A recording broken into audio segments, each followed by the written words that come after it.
Welcome to Ordinary People, Extraordinary Connections, a podcast all about helping you comfortably connect with others in any situation. Hosted by Leanne and John, this podcast is proudly brought to you by Fortitude at Work. fortitudeatwork.com.au. Welcome to Ordinary People, Extraordinary Connections. I'm Leanne. And I'm still John. Oh, you're still John. Oh, that's very good, Johnny. Okay, so welcome back, everybody. And we are hitting the professional groove again today, aren't we, John? Because we're back at A recording studio called The Grove Studios. We've got our hipster on. We have. You've grown your beard already? Just a little. Yep. Can't quite get the ponytail going just yet, though. No, I'd give up on that bit. Yeah, it's probably a good idea. It's getting a bit thin back there, isn't it? Yeah, if we waited for you to grow the ponytail, Yeah, no, we wouldn't. We'd never get that. we'd never get here again, I don't think. Although apparently I could do it with my eyebrows And your ears, and honey. the hair coming out my ears. I don't quite understand that. It's getting thin on top, but it's growing in a whole bunch of other places. So if there's any 50-year-old listeners out there, it'd be great to let me know I'm not alone. That'd be good. Just the odd photo of your ears would be great. Thank you. Okay, so let's get on with today's episode in this absolutely beautiful environment that we're in, isn't it? It is. Serene. That's lovely. It's the perfect place to come and de-stress, wouldn't you say? Absolutely. In fact, we said earlier that it has that ambiance. Ambiance. We go to a cabin up in Eagle Reach. up in the Hunter Valley. Yeah, I'll pass there, I think it Yeah, is. So. and it's just so peaceful, and it's gorgeous, isn't it? Yeah, really it is. But it's not just the location; it's the smells. It's the Yeah, it's everything. just everything, yeah. yeah. And this place reminds me of that. Yeah, and I think putting yourself in a particular place is often a great way of combating what's going on in your body, Yeah, don't you think? absolutely. And your walk and work. Yeah. Whenever I think about that, I think that it's like you're taking someone out of an environment and putting them in a different environment, which allows them to. It must take levels of anxiety away. Yeah. And I think that's why people go away, isn't it? Yeah, that's right. That's right. Yeah, we actually live on beautiful Central Coast, which a lot of people go to know. get away, and we live here.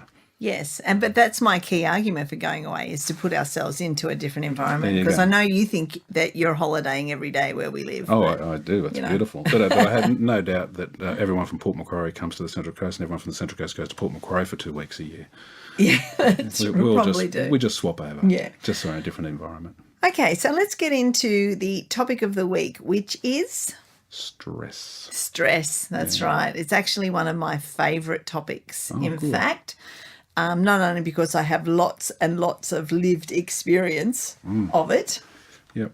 like pretty much everyone else does, but I understand the pros and cons, I guess, around stress in the workplace. Yeah. Particularly, that's been my background, right? So for the last few years. Yeah, it has been. You've been an advocate Yeah. for helping people in small business manage their stressors. Yeah, manage their stressors. And certainly the research shows that about 1 in 5 of us, so 20% of the total Australian adult population, will have some sort of, mental health challenge along the way. And I think quite often that doesn't need to be a full-on diagnosis about being, about mental illness. It could just be being unwell, and sometimes that can manifest itself as stress. Would you agree? Yeah, absolutely. Absolutely. Stress, one of the TED Talks I watched recently where they talked about stress, they talked about unhealthy and healthy stress. Yeah. And we all need a certain level of stress just to get out of bed in the morning to operate in the world. Yeah, that's exactly right. So you go, I'm going to get out of bed and I'm going to go and do something, and I'm motivated to do that, and that takes energy yeah. and a little bit of anxiety and Yeah. a little bit of fear, and, Yeah. and all of those are normal. Yeah, that's right. I'm at uni. I'm at uni. I don't need to tell you, but I'm studying part-time. You're going to uni, are you? Yeah, I am, and I also teach. Mm-hmm. You know that, don't you? Yeah, I spotted that earlier. Yeah, that's right. Tell me more about you.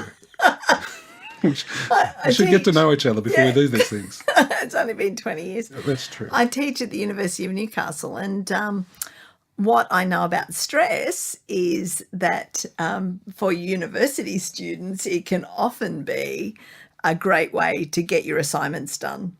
Because if you're like me, and I'm pretty confident that none of my students would be listening to this podcast. No. But if you're like me, there's nothing like a deadline to actually get you going. Okay.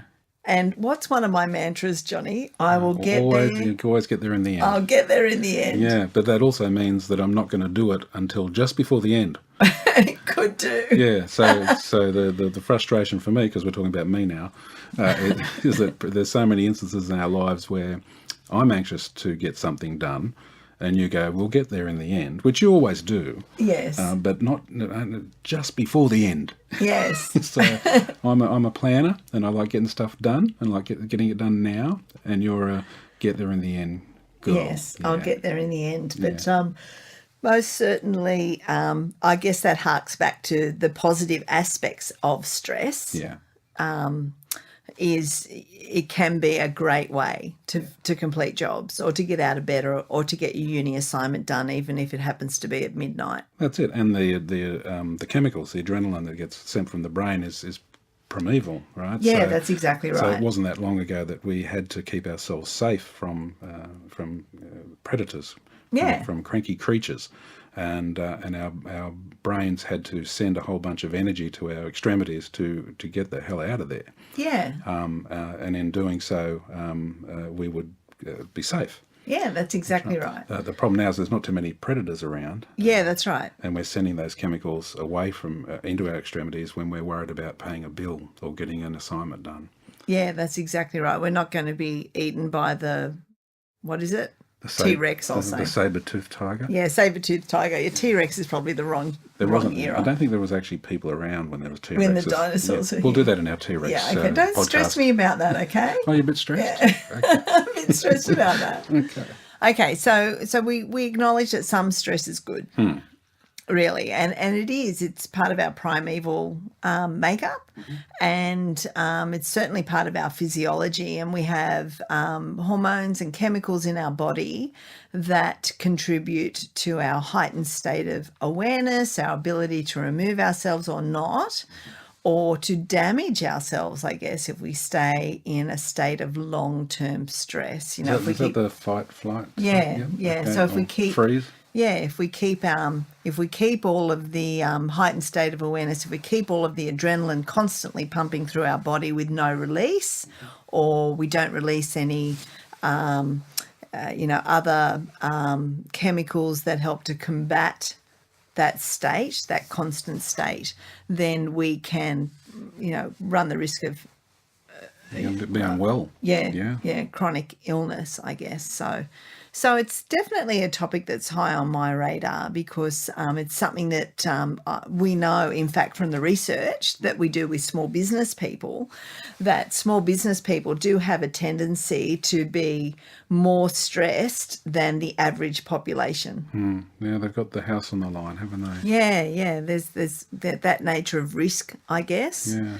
And there's probably a lot of, we know that there's a lot of other factors around that for small business people. So that's things like financial stress. So it could be I've got the house on the line. Could be I don't know where my next sale's coming from. I don't know how I'm going to fund growth. Yeah. I'm so successful, but I've got no money to make the most of it. Cash flow. Yeah, cash flow. So financial. In small business, we also know that the inability to take time out of the workplace, particularly if you're a sole operator. Self-care. Yeah, so that problem has a very fancy term called presenteeism. Okay. And I think we also see that in the corporate world as well, where people are being overworked or feel that their job's at risk, so they have to go to work. Yeah. They can't take a sickie. Yeah. They can't stay home because the boss will sack them or whatever. That's a generalisation. I hope that never happens. But what we end up having is people coming to work but not being as productive as they could be because they're stressed, but they have to be at work. So that's called presenteeism, where they're coming but they're not actually working to their full capacity. And in fact, presenteeism is a major financial drain on Australian So, organisations. so in fact, if they could spend less time at work being more productive, Yeah. if they were caring for themselves Yeah. in other times, yeah? Yeah, that's exactly right. Okay. In small business, presenteeism is a major problem because about 64% of all small businesses in Australia are sole operators. And so those people don't have someone else to do the job for them if they're not there. Yeah, that's a lot of pressure on them. And it can be lonely too, I imagine. Yeah, that's exactly right. So they kind of have to go to work, and that's actually a major stressor in small business. The other stressor is in small business is the inability to differentiate between work time and home time or family time. So there's not that balance of work life enjoyment. And I think you'll see nowadays too, the trend more and more is small business people will say, well, that's a bit of a myth to work towards a work-life balance. It's not really real. You know, you kind of live in your business 24/7 quite often, particularly if you're a startup. Yeah. You know, you're going to be living in your business 24/7. And that's kind of a reality. So, and I think it's really worth calling it for what it is and saying that that's true. And we need to work with people where they're at. And not be unrealistic. That's true. My interest in that probably comes from what's behind it, and that is the motivator for the stressors, and that is that the people have these core values and beliefs around what they need to do to achieve the things they want to achieve. Yeah. And they'll I'm trying to think of an example. So with your presenteeism, they have a value, or someone programmed that value that good employees turn up every day and they stay every day and they don't leave early. Yeah, that's right, exactly. Right, and at some point they go, okay, that's who I am supposed to be. Yeah.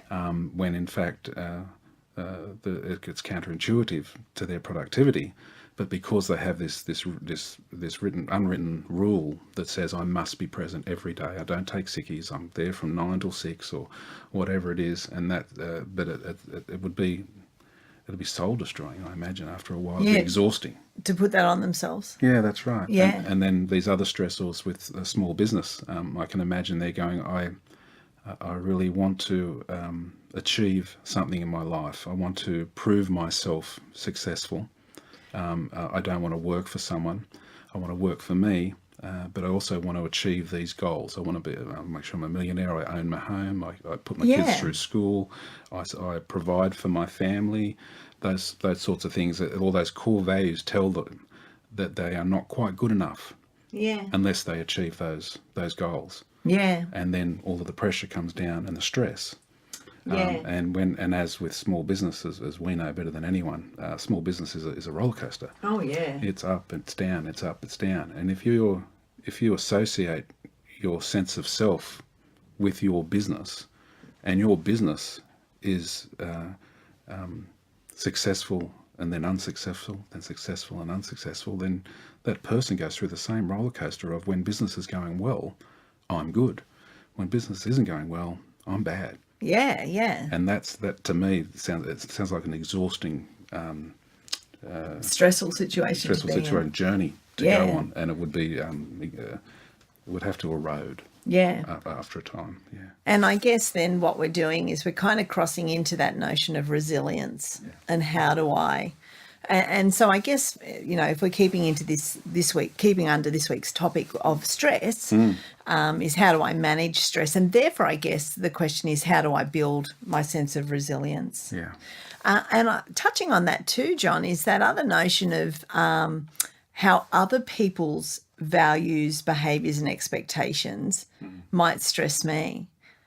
So, for example, not only the pressure and expectations I place on myself, but how I might measure myself against others. And society. Yeah, because I think sometimes that in itself is quite a big stressor that perhaps we're not necessarily aware of. And I can give you a classic example of that is where I remember in my days with Billy Goat, I was really big on, people came on time, you started on time, and if you didn't, if you came 10 minutes late or whatever, or 20 minutes late to work, then you stayed 20 minutes after because you'd worked your 8 hours or whatever it happened to be. Yeah, and anything less wasn't good enough. Yeah, so you kind of was give and take. Yeah, sure, I'm open to people run late, things happen, there's traffic on the road or whatever.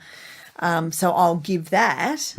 But you'll need to give me a bit. And if that didn't happen, with the misalignment of values or beliefs of around what was important in the workplace, well, somebody's behaviour, if they turned up, at 9:30 instead of 9 o'clock, but they still went home at 5 o'clock instead of 5:30. You're feeling ripped off. Feeling ripped off. Yeah. Feeling resentful, resentment builds stress. That's it. And because of the pressure you put on yourself to put the hours in, you have that expectation from others. Yeah, that's exactly right. When in fact, if I just let that go and understand that, for example, using that example, whatever as long as I'm having a productive day, it's fine, then immediately I'm not deliberately putting myself in the instance of being stressed. Yeah, and if you... for me, it's around awareness. So the more self-aware I am around the values and beliefs that I walk with, the less chance it is that they will create that stress. Yeah. So if I know that Dad told me that I had to be a millionaire by the age I was 40, and I went, I have to do that. And then as I'm heading towards 40 and I've got $50 in the bank, I go, I haven't failed. Yeah. Okay, what's happened is I'm having a different journey and I'm enjoying my life and my relationships, and they are the most important thing to me, not the $1 million in the bank. Yeah. And the pressure that Dad put on himself, he decided to transfer and I decided to adopt. And so letting go of values and beliefs that served me well at some point in my life, and then when they get to another point in my life, I go, well, they served me well, they kept me safe for those years, but now it's the afternoon. Yeah. Yep, and that'll do me. That's very Jungish of you. Yes. What served me well in the morning does no longer serves me well in the afternoon. I'm younging it out now. Yeah, you definitely are, honey. You're listening to Ordinary People, Extraordinary Connections. Do you want to spread the word in your workplace, community, team or school? We're available to speak at your event or deliver customised training. Visit fortitudeatwork.com.au for more info. Okay, so we're kind of talking about general stress, like generalising what might trigger it, both at work and in life. How do we know when we're stressed? What are some of the signs of stress? What the actual visible? Yeah, the visible signs. If I'm sitting next to somebody in a workspace, what might be some of the telltale signs that person is stressed, do you think? Yeah. Well, to quote Dr. Wayne Dyer, the clue, Sherlock, is that you're not feeling good. Yeah. You're feeling bad. Yeah. And if you're feeling bad, then there's something happening in your mind that's creating that. Yeah. And to go and find what that is and have some awareness around that will help you then choose to think a different way. Sounds easy, doesn't it? Yeah. So you're talking from the first person, like you're talking from yourself, yes. in your own body. Yeah. At what point how do you get to the point where you say to yourself then, if we're talking about your own self, how do you get to the point and says, okay, where you say to yourself, okay, I'm stressed? What are you noticing in yourself? Is that what you mean? Or I've always said when I'm speaking about stress to groups that one of the first things you need to do to address stress in your life is to be brave and own it. Okay. Is to actually acknowledge I'm probably being stressed at the moment. Yeah. Because I know when I had my journey around, feeling constantly stressed, it took me a long time to acknowledge that I was stressed. I kept telling myself it was just a bad day. Yeah. Push through, girl. You've got more in you than this. Yeah. So what did you do? Did you label it? Or? Well, I ended up having a breakdown, remember? You were there. Yes, you had a break. You had a breakthrough. Oh, thank you. Yes, I had a breakthrough. That's correct. Okay, so for some, identifying that isn't possible. Yeah, I guess that was a key learning. Was it's it's important to be brave, and it's important to acknowledge when stress is biting at your heels. Yep. And I think that's probably one of the first steps. But in terms of some of the physical signs, and maybe I should talk a bit about this because It's like symptoms, isn't it? Yeah. I call them red flags. So if you come to any of my presentations around mental health and well-being in the workplace, you would hear me talk about red flags. And I think some of those are, the first one would be physical changes. So it might be things like crying more regularly, snapping at somebody more regularly, avoiding people. Yeah. Like just not wanting to be out and about, or the boss is coming, I'm just going to go slip into the toilet so I don't have to talk to them. That kind of stuff is usually a signal that there's something not aligned. Sleep. Yeah, not sleeping. Disturbed sleep. Or perhaps sleeping too much, not getting out of bed. And maybe we're slipping a bit more into more of the more chronic illnesses, so with that. But really, I guess stress is often the doorway, can be the doorway into something more serious. Okay, and did you notice that? Yeah, I definitely did. Okay. I definitely noticed certainly the changes in my behaviour. I think I was a lot more short-tempered and certainly didn't cope as well. Okay. And that's something that we know from the physiology. I never say that word well. The physiology of stress is that the chemicals really do begin to affect your process of your thinking processes. So you become more cloudy in your thinking. If you're in a heavily stressful situation, creative thinking actually becomes subdued. It gets harder to think creatively because the thinking becomes a bit foggy, I guess. So the prefrontal cortex, that front part of your brain where you've got higher levels of thinking, a higher level of stress that you may be experiencing will impact on your ability to process your thoughts, to remember things, and to think creatively. And I think that really manifested in me when I was feeling extremely stressed, is that I lost my ability to think creatively. Okay, and if you're in front of someone who's showing those symptoms or those flags, a little bit of empathy or awareness around that can help you with colleagues, with work colleagues. Oh, absolutely. So if you notice someone is displaying those attributes, then you can say, I think I can see that they're stressed. Yeah. And I guess, what I look for nowadays are regular patterns in these types of behaviours, because it is actually okay to have a bad day. We all do. Yep. That's being human. So it's okay to have I just had a bad day yesterday. But if we're starting to see patterns in behaviour and we're starting to see how bad days have turned into a bad week or turned into a bad month, then I think, it's really time to begin to address those levels, because long-term chronic stressful situations aren't good for us, for our body or our mind. It brings on disease. Yeah, that's exactly right. But we really do need to be brave. In that instance, and go, hey, listen, I'm not really coping here. I thought I was, but I'm probably not. So is that about having some mindfulness?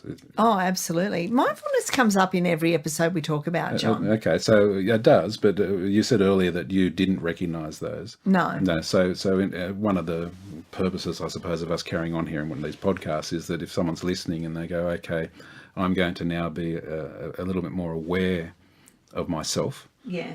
And some people are very aware of their stress. I know I'm stressed, and you'll have other people going, I'm getting along, I'm doing all the normal stuff I'm doing, but everyone else is avoiding them. That's right. So I have all these little clues around me that everyone's running every time I walk into a room. Then maybe there is something going on with me.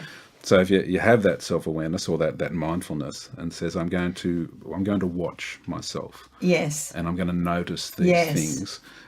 So when you watch and you notice and you become aware, then what happens next?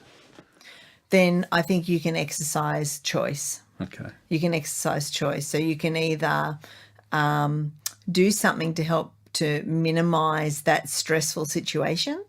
So it might be I'm going to physically remove myself from this environment.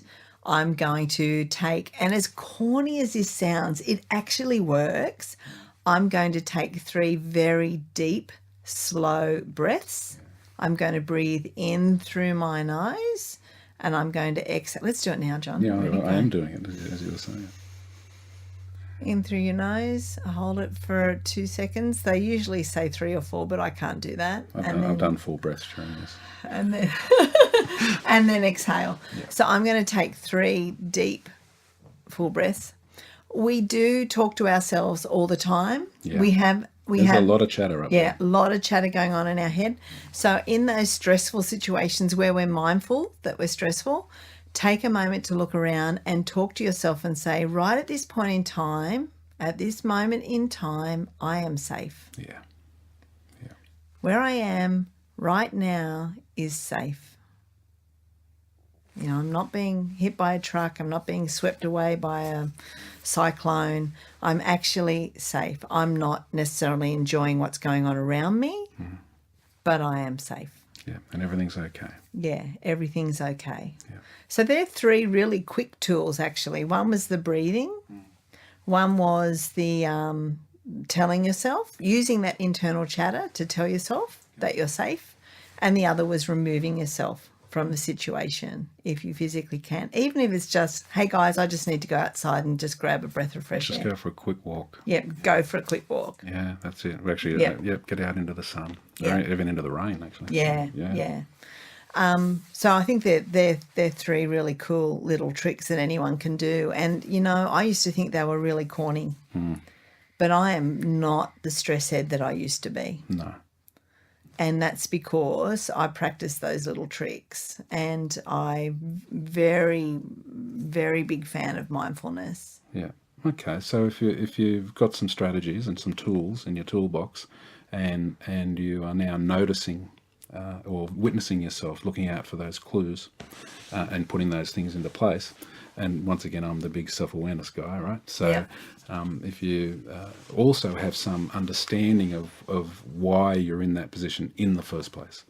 And it's and I was saying earlier, actually, when we first sat down here, Joey, who works here, was a bit stressed about there was a crackle in the speakers, and she was trying to work out where that was coming from. To you, John. Yeah, I know. And she's going, I don't know if it's in this chord or that chord, and you could tell she was getting a bit stressed. And I was thinking, and you were a little stressed earlier because you were putting something on Instagram, and I was saying, we're ready to go. Yeah, you were putting the pressure on. Oh, right, yeah, I'm going to take responsibility for your stress. And I thought, okay, so these are 2 minor events, right? Yes, right. But if you have some awareness around both of those events, say, what is it? Firstly, I notice I'm getting stressed. I'll have some symptoms. I'll probably be breathing a bit faster. I might get a bit sweatier. Yeah. I can hear my heart beating a bit faster. Yeah. So you notice those things. And what I suggest is to also then have a little bit of self-awareness around why I'm stressed at all. Yeah. So, and these are just guesses, right? So, and with Joey, she's going, I've got some people here, and they're sitting here, and I don't want to let them down. Yeah. I don't want them down, and I've got this core belief that says I don't want to let people down, and I'm trying to be professional here, and I'm trying to get this done. Yeah. And now I'm looking like I don't know what I'm doing. I'm not good enough. Yeah. Right. So if you go back to that core belief, and you go, okay, where was that installed? Obviously, someone somewhere, someone important to me, said that I've got to be professional. I've got to get it right. I can't make mistakes. Yeah. And don't let people down. That's exactly right. And you go, okay, I know who did that. Yeah. Right. And so you have some, and you go, that's not me. I don't have to take that on. I am good enough. What I'm doing is professional. What I'm doing is good enough. Yeah, I'm doing the best I can possibly do at this point in time. And everything's okay. Yeah, and everything's okay. Right. And that's exactly right. And with your Instagram, so what was that about? Why were you getting stressed about that? Well, I'm just going to go straight into blaming you. Yes, sir. Yeah. I'm incompetent and I'm not good enough, and I don't know I can't make this happen. There you go. Faster than I want it. Right, and you know where that came from, and who installed that, who programmed that bugger. Yeah. Okay, so when you witness your flags, and you notice it, and you go, that's right, that's not me. That's other people putting stuff in that I took on, that I don't like, and the clue of Sherlock again is I'm not feeling good. Yeah. So I'm going to do a couple of things. I'm going to use some strategies. I'm going to have some awareness around where that came from. Yeah. I'm going to let that go because that's not me. Yeah. And then I'm going to put some strategies in. We're going to take a few deep breaths. Yep, that's exactly I'm going right. to remove myself from the environment, and I'm going to say things in my mind that I am good enough and everything's okay. Yeah. And I'm safe right here, right now. Yeah, that's exactly right. Cool. And if those strategies either feel ineffective in the short term or you find yourself constantly slipping back into stressful long-term states, long-term, right? You find yourself slipping back into that, then perhaps, and you want to be more mindful of what's going on, then perhaps that's a cue that that's worth going and exploring. Sure. Yeah. And that is going to be saved up for another episode. It is, yeah. How to pick the right person to go be in front of. With. Yeah. Yeah, that's exactly right.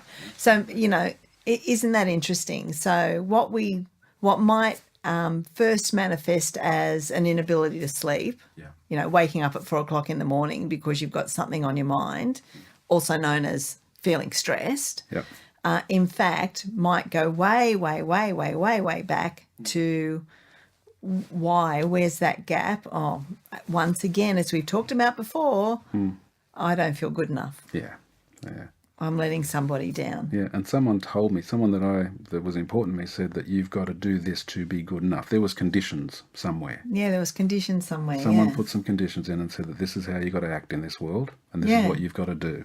Yeah. When in fact that was their stuff and they've transferred that on. Yeah. And that's, I guess, why mindfulness as a tool is so important to combat stress, because it opens the window of awareness of where is this reaction coming from. And if we can open the window, then we can see into our souls, really. Am I sounding philosophical? Yeah, at the moment? you are full of it. Yeah. You are full of that. Full of Always philosophy. full of it, honey. Okay, so that's for me, mindfulness is actually about self-care or self-love. Yeah. So this is me going, I am important enough now to actually put something in place now to notice that I'm not feeling good and to get some awareness around that and to give myself a break. And as you were suggesting before, that you can take 2 steps forward, 1 step back. Yeah. And you have you regress, right? Yeah, you go that's back, exactly go right. back into old habits. So the other key, I think, is about patience. Yeah, I agree. Self-loving patience, and that is that you say, okay, I'm a work in progress. Yeah. And I'm not going to beat myself up. And in fact, I'm not going to beat myself up for regressing back into old habits. I'm going to say this is part of the process. Yeah. 2 steps forward, 1 step back. 2 steps forward, 1 step back. Yeah, I agree. I think that's a really good point. And self-affirmations around the progress. Yeah. Overall, not having to go at myself for dropping back into old habits. Yeah, that's an interesting point too, because the minute you've just said self-affirmations, I've thought, okay, well, we've just lost the 3 listeners that we were capturing. They're going to go, they're going to tell me There that was if I 7 put it, last week. What happened there? It's gone down. We've talked too much. I'm just thinking, the minute we say self-affirmations, I think that there's some people feel quite cynical about that. Yeah. Because they don't necessarily, it kind of harks a bit of, The Secret. If I put it out there, it will happen. Yeah. That kind of thinking. Well, the power of positive thinking. Right? Yeah. Okay. I think we need to probably address that in terms of stressful thinking, because I believe in them, in self-affirmations. But my question to you is, do they work? Well, yeah, I am statements, I call them. Yeah. So I am statements. The power of those could not be understated. Again, just like the power of being present to someone. In a whole bunch of therapeutic approaches around people's increasing of their self-esteem. Yeah. Is all around practicing a new way of thinking. Yeah. And we were talking about the chatter in the head earlier. Yeah. You can have so much chatter in your head of I'm not good enough, I'm stupid, I'm fat, I'm ugly, I'm too tall, I'm too... Yeah. So clearly that has power. Yeah, actually, you are spot on there, Johnny. Okay. They do. Okay, so if you recognise the power of your self-deprecating... Yeah. self-deprecating thinking, then surely you start saying I ams.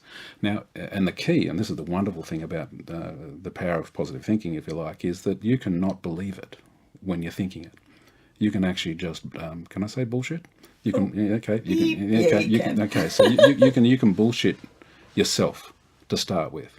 Okay. I am good enough. I am smart. Yeah. I am good looking. I am Worthwhile. intelligent. I am worthwhile. I am valuable. I am beautiful. You can even rip into I am magnificent. I am fantastic. Yeah. I am incredible. But you don't have to believe it initially. You don't have to believe it. But if you just practice saying those things initially, and just practice and say, and if you're a structured person, you go every day between 7 and 7:30 and between 9 and 9:30, I'm going to, in my mind, have my 5 key I am statements, and I'm going to say them one after the other. I'm not going to believe them for the first week. Yeah. Okay, but something really strange happens, and it's amazing. And people do it by putting post-it notes on mirrors in their houses and things like that. We've done that, haven't we? There you go. You just say, I am good enough. I am a good enough father. I am a good enough mother. I'm a good enough business person. I'm smart. I'm intelligent. You know, that sort of stuff. And if you say that stuff enough, you believe it. Remember that story I told you about that girl that stayed at my sister's place a long time ago? Yes. I can't remember her name. Isn't that terrible? No, but I do remember it, but I doubt that the 3 people listening That's will all be right. familiar Okay. with it. Anyway. Could you share it with us? Let's just go with Sally, all right? Sally was just the happiest person in the world, right? And I used to watch her, and she would just wander around. She was just perky and happy and amazing, and I used to watch her and think, my God, what is wrong with that woman? How could she be so happy all the time? So one afternoon, you know, drinks on the veranda, I said, how come you're happy? How come you're happy all the time? And she goes, oh, it was practice. And I said, what do you mean? She goes, years ago, I was actually quite depressed. And I was unhappy, and I was almost to suicidal. She actually said at some point. She said, and then I practiced my I am statements, and she said, and I just started saying I am happy, and then I started to act like I was happy. I would put on a face and just act like I was happy, and I'd use the I am statements as well. And after a while, I didn't have to act anymore. It just became. So practice works. Yeah. Practice works with mindful thoughts. Yeah. I agree with you, and particularly in the light of, you know, it's so easy to beat ourselves up, and we embrace those things, don't we? Oh, stupid, you lost your way again, or you've come out without your money again, or you know, typical, you haven't got your phone on you. Yeah. It's very easy to slip into that. So why can't we go to the other side and practice some positive affirmations about who we are? That's it. And the clue again, Sherlock, is that the second you have a self-deprecating thought, oh, I'm stupid. Go, no, new way of thinking. I'm going to replace it with I'm smart enough. Yeah. Right? Or, and every time you witness or you notice one of those thoughts, go and replace it with the new one. Yeah. And practice away. And I guess this little conversation has come so far from, you know, the physical appearance of what stress looks like to the more of the philosophical approaches to managing stress. And I really love that approach, because I guess I do need to mention that, particularly if you're a small business person and you're feeling stressed, there are quite a number of resources out there now that you can go to support you in that environment, which is you can go to the Heads Up website and have a look at stories around it and get tips and tools. You can have a look at the general Beyond Blue information. If you just wanted to chat to someone, you could actually call Lifeline, couldn't you? 131114. Yeah, good listeners. You could listen to somebody. So, but they're the sorts of things that I guess, you know, you would readily associate with training around stress management. And to be brave enough to ask for help. Yeah. But what we're talking about, I think, goes beyond that surface training, those tips and tools around managing stress. And there's lots of resources out there, everyone. So get out there and Google them, you'll find them. But really what we're talking about today is that whole fundamental underlying question that says, what puts me in stress in the first place? Yeah, and have it, and to grow your awareness around it. And the magic around that is incredible. So if you just go, the reason I feel this is that, just saying those words in your mind or out loud, it actually lowers the stress level. Yeah. Because you go, I now have awareness around it. I'm not doing this knee-jerk. I'm not doing this without understanding. Yeah. And the more you understand it and the more you notice it and you remember it, the less stressful it becomes. Yeah. Yeah. And I guess, what we between us have the ability to do too is help people start to explore some of those areas. I know certainly for me, with what I'm hearing with my walk and talk service or walk and work service is that part of just getting people out of their day-to-day environment is a great stress reliever because you're out and about. Exercise, which means that I'm going to be, putting those feel-good endorphins in my body by exercising, which means that I'm going to help to counteract the anxiousness, the adrenaline that's running through my body. I'm going to help to counteract that with my feel-good endorphins. Again, is a great way to do some stress busting as well. So I guess that combined with a willingness to explore. Yeah, and mindfulness. Yeah. Self-awareness. Mindfulness, self-awareness. And then also going to the world to share that. Yeah. Share that with someone. Yeah, and to notice or better understand what's putting me there. That's it. Yeah, and I don't know about you, but one thing I find is in all the relationships I have in helping people, because we're in the business of helping people. Yeah. It's a 50-50. Every relationship that I enter into helping someone, I walk away better for it. Yeah. I feel like and I take that with me. Yeah. So yeah, I'm always in awe of what people share with me, and I always feel like I've gained so much from those relationships. Yeah. Yeah. There's a gift in that, isn't there? Yeah. So there's even a gift in stress, Johnny. There is. There's a gift in it. Isn't that lovely? That's a nice way to end this episode, isn't it? Yeah. Thanks for joining us, everyone. We'll see you next week. Bye. Thanks for listening to Ordinary People, Extraordinary Connections with Leanne and John. Connect with us via Facebook at Fortitude at Work. We'd love to hear your thoughts on today's show. See you next time.